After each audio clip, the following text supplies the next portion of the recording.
Ok ta là giờ mà thưa cả remove Google account rồi thì trong đây ní Oppo 7 Oppo 7 chiaប្រភេទEDL បាទអញ្ចឹងបើវាជា EDL យើងត្រូវតែ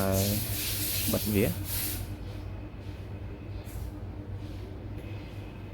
បាទបិទសិនមកហើយយើងចូលទៅក្នុង recovery mode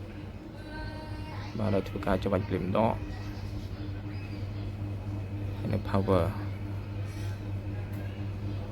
ដើម្បីបញ្ចូលទៅក្នុង recovery mode សិន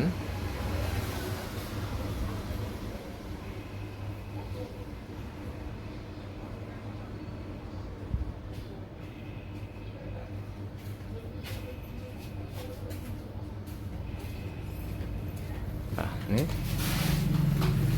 recovery mode យើងចុចយក English អូខេបន្ទាប់មកយើង select យកនេះ era SOP បាទហើយយើងធ្វើការចុចលើអក្សរនេះបាទ verb 1.2 នេះតោះលើប៉បមកវាចេញមកអូខេចុចលើចុចអូខេបាទពេលនោះវានឹងស្គាល់លើ tool ស្លឹកណាហើយ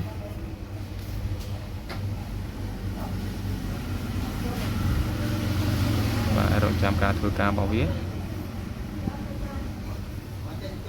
រូfile បណ្ដោយបាទបើ file យើងធ្វើម្ដងទៀតអូខេតែឥឡូវយើងមកធ្វើការ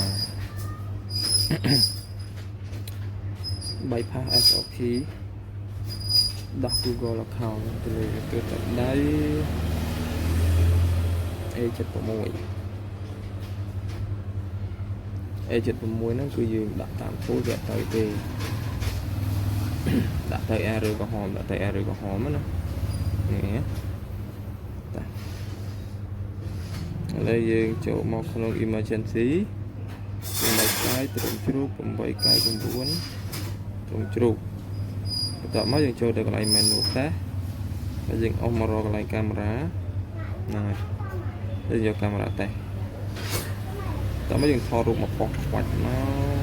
អូខេចឹងនេះយក share ណាហើយយក Google search អូខេ Google search តែ search អីមួយយ៉ាង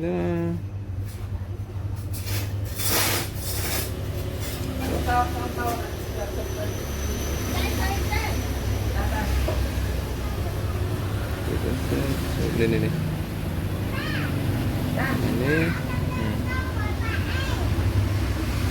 បាទប្រហែលចូលកន្លែងនេះហើយយកនេះហើយយើងធ្វើការបញ្ចូល link វា bypass SOP error នេះហ្នឹងហើយយកលើគេហ្នឹងមក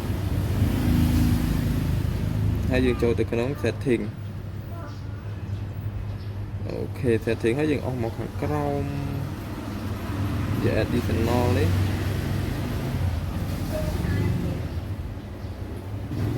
យើងរកកន្លែង clone phone ណាឯតាណាទេនេះអូ clone phone រកនេះកន្លែង display នេះ home and lock screen នេះច្រឡំហើយយើងយកនេះ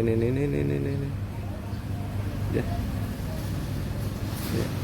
home screen layout ណាចុចមកចូលនេះហើយបន្តមកទៀតគឺយើងតម្រូវការមានទូរស័ព្ទដៃ Oppo មួយគ្រឿងទៀតណាបាទយើងត្រូវមាន Oppo មួយគ្រឿងទៀតតែយើងត្រូវប្រើទៅជាមួយនឹង phone នេះ clone phone អូខេនេះយើងត្រូវ clone ចូលគ្នាណា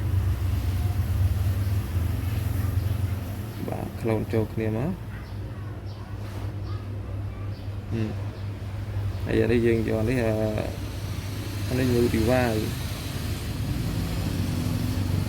ហើយនេះ old device អញ្ចឹងទៅណា nó dừng cho Oppo nó ta bảo scan chắc chúng chọc làm scan về lập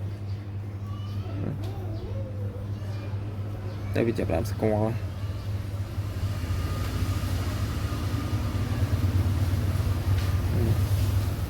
dừng đọc thật là chạy nhỏ dừng do tại app nào mùi máu do tại app ban này và do Facebook mũi ban đấy start đó đây phải scan đầy đó scan đầy bao nhóm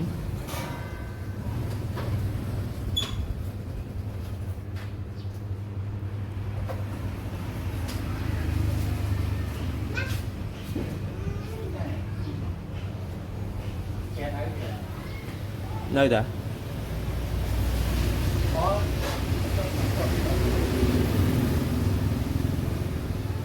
cởi sắp mà rồi là quá ok rồi đó đánh đỏ lên mũi trên cho nên